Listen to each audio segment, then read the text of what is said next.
నిన్న కూడా 27 సంవత్సరాలు వ్యక్తి సార్ రీసెంట్గా పెళ్లి చేసుకున్నాడు. గతంలో అప్పు తీసుకున్నాడు సార్ ఈ online apps, especially Chinese apps. దీంట్లో దానివల్ల అతను సకాలంగా చెల్లించలేకపోతే వడ్డీ పైన చక్ర వడ్డీ వేశారు సార్. ఈ యాప్స్ ఎలా ఉన్నాయంటే ఆ ఫోన్లో ఉన్న ఫొటోస్ అన్నీ కూడా ట్రాన్స్ఫర్ చేస్తున్నాయి సార్. కొత్తగా పెళ్ళైంది భార్య ఫోటో మార్ఫ్ చేసి వాళ్ళ బంధువులందరికీ వాట్సాప్ చేసి బెదిరించారు సార్. అది తట్టుకోలేక అతను ఆత్మహత్య చేసుకున్నాడు sir. These are incidents that are now becoming more and more frequent sir. గౌరవ మంత్రి గారిని కూడా మనం లాస్ట్ టైం బడ్జెట్ సెషన్లో కూడా డిస్కస్ సార్. కొత్త చట్టంగా నేను తీసుకొచ్చి దీన్ని కొంచెం అరికట్టాలి సార్. అంటే irrational levy of interest rates ఒక భాగము, టెక్నాలజీ వాడి ఇట్లా హెరాస్మెంట్ చేస్తాం. ఇది మేజర్ ఇష్యూగా స్లోగా మారుతుంది సార్. సో దయచేసి డీజీ గారు కానీ ఎస్పీలు కూడా కొంచెం సీరియస్గా తీసుకొని కొడతాను. ఎంతవరకు దీని మీద డెప్త్కి వెళ్ళారు డిపార్ట్మెంట్? అలాంటి యాప్లు వచ్చేప్పుడు ఇలాంటి ఐ హ్యాండెడ్గా వాళ్ళు చేసినప్పుడు హౌ టు గో అబౌట్, దానికి ఉండే చట్టాలు సరిపోతాయా? ఏదైనా స్పెషల్ యాక్ట్ కూడా చేసి రావాలా? ఈ సోషల్ మీడియా కానీ, ఈ అబ్యూజ్ కానీ, ఈ ఫైనాన్స్ చేసి ఎక్స్ప్లాయిటేషన్ కానీ, ఇవన్నీ ఇప్పుడు మీరు ఇవన్నీ బాగా వచ్చాయి. ఇవన్నీ కూడా ఎగ్జాంపుల్స్ బాగున్నాయి, కానీ అవుట్కమ్స్ ఏంటి, ఇంకా ఏ టైప్ ఉన్నాయి, దాన్ని ఎట్లా మనం కంట్రోల్ చేస్తాం, ఎట్లా ప్రజల్లో అవేర్నెస్ తెస్తాం అనేది ఇంపార్టెంట్. సైబర్ క్రైమ్లో సార్ మెయిన్ మనకి ప్రివెన్షన్ చాలా ఇంపార్టెంట్. అయినాక పట్టుకోవడం చాలా చాలా కష్టం, because money goes from one account another account with in seconds. Most of the times what is happening, what we observe sir, the amount goes from a savings bank account like our account to a current account. Current account holder mule account పెట్టుకుంటారు sir. అక్కడ 1 crore 2 crores వరకు limit పెట్టుకుంటాడు. అది within no time it goes away into other accounts. నేను ఏమంటానంటే your right, కానీ prevention, real time ఎట్లా detect చేయడం, సిమిలర్ క్రైమ్స్ మళ్ళా జరగకుండా ఎట్లా కంట్రోల్ చేయడం. Sir, Harish here, sir.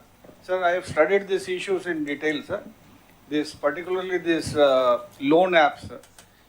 In our state, sir, all these apps are illegal apps, mostly Chinese apps. They are operating from foreign countries, circulating these apps through the local organizers, sir. That's one aspect, sir. Then when the people take small loans, say, even for example, Vizag case where this fisherman has committed suicide, he has taken only 2,000 rupees, and all entire his data is being stolen and being migrated to China and other places, and these people are misusing that data. How they are misusing is through the network of these collection agents again, sir.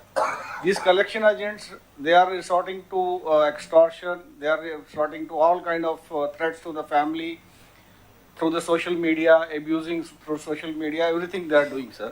In our state, sir, we don't have right now any database of how many these apps are there, how many these organizers are there, how many collection agents are there. So I have put my teams on the job, sir. Another 15 days I will be able to do, but police department may have to chip in to get this.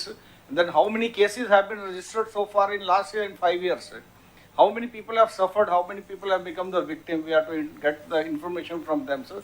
Unless we have this database, then we can think of going forward by making maybe bringing in a special legislation and making rules, and then making the SOPs how to go about it, sir.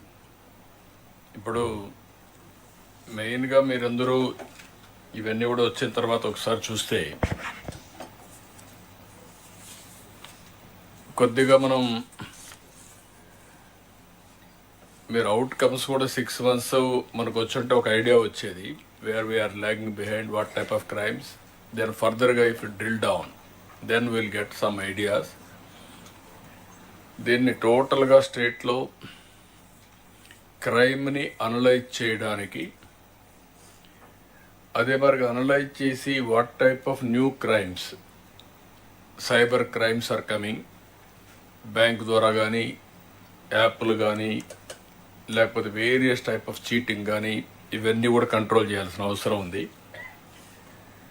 దీన్ని 3 types కింద, 3-4 categories కింద డిపార్ట్మెంట్లో 1-2 టీముల్ని మనం create చేయాలి. ఒకటి domestic knowledge, domain knowledge, that is police, how things are happening. దాన్ని ఇన్వెస్టిగేషన్లో మీరు కరెక్ట్గా అనలైజ్ చేసి టెక్నాలజీ కూడా టచ్ ఉండే వాళ్ళని అందులో పెట్టి ఎయిదర్ కన్సర్న్ పోలీసులోనే టెక్నాలజీ ఎక్స్పర్ట్స్ ఉంటే దట్ ఈస్ ది బెస్ట్.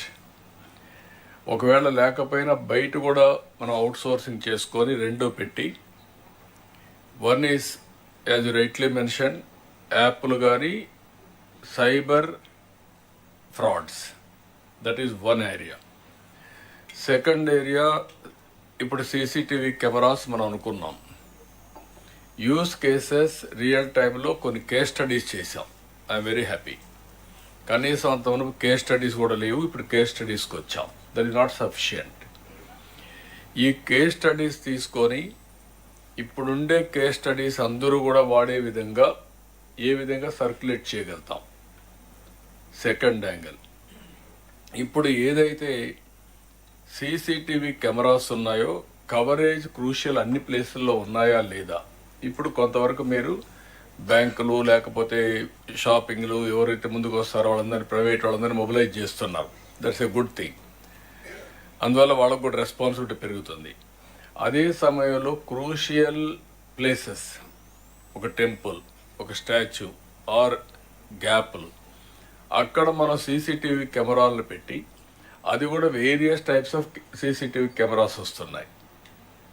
ఒకటి ట్రాఫిక్లో వచ్చే డ్రంక్ డ్రైవన్ ఇది కానీ, లేకపోతే స్పీడ్లో పోవడం కానీ, సీట్ బెల్ట్ లేకుండా పోవడం కానీ, ఇలాంటి వేరియస్ ఇష్యూస్ వస్తున్నాయి. అవన్నీ తీసుకొని రియల్ టైంలో అవుట్ టు కంట్రోల్.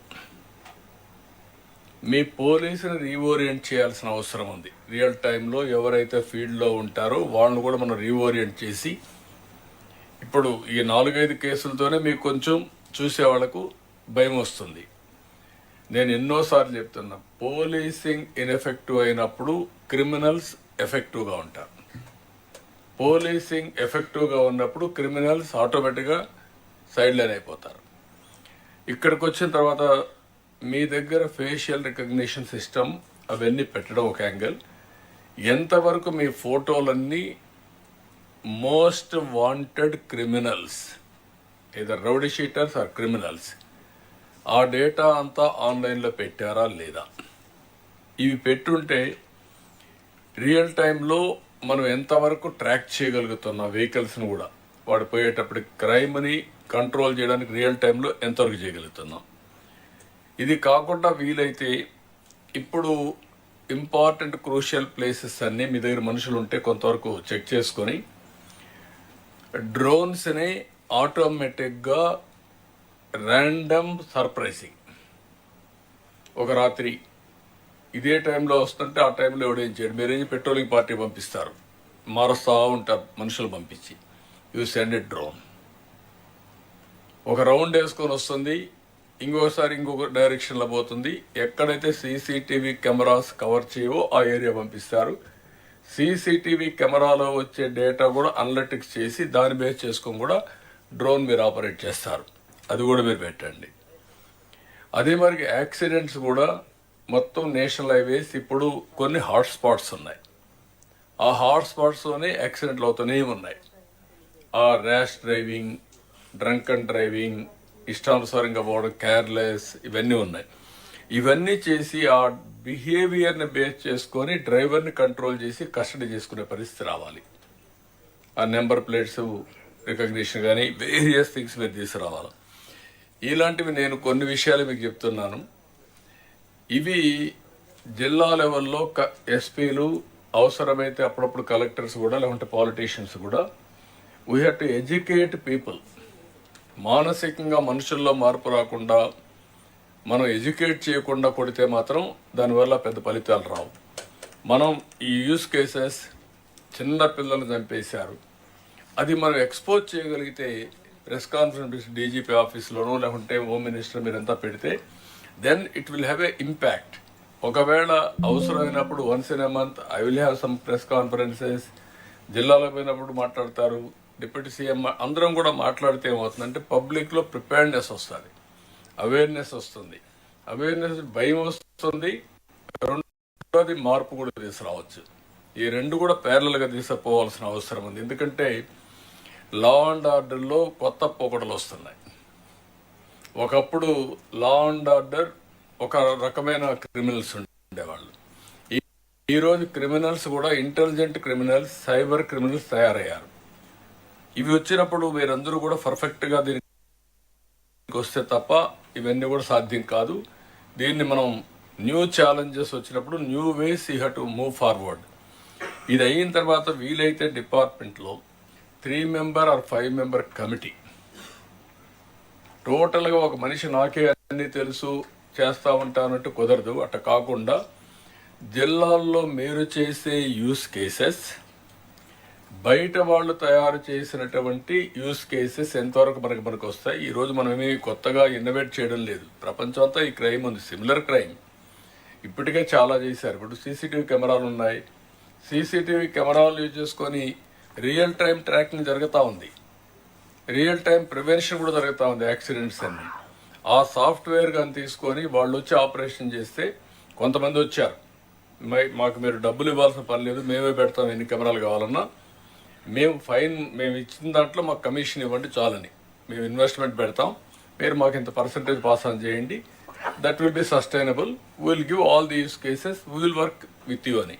అలాంటివి ఉంటే అవి కూడా తీసుకోవడం.